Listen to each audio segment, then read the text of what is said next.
In this video, I'm going to show you how you can create product categories in your online store.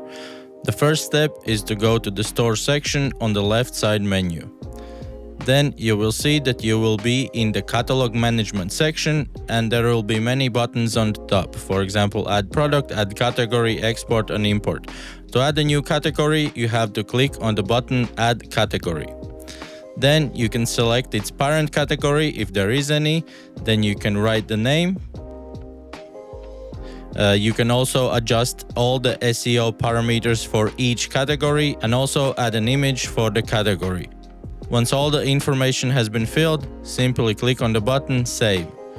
And you will instantly see that on the category list side, you will see that the cream new category has been created.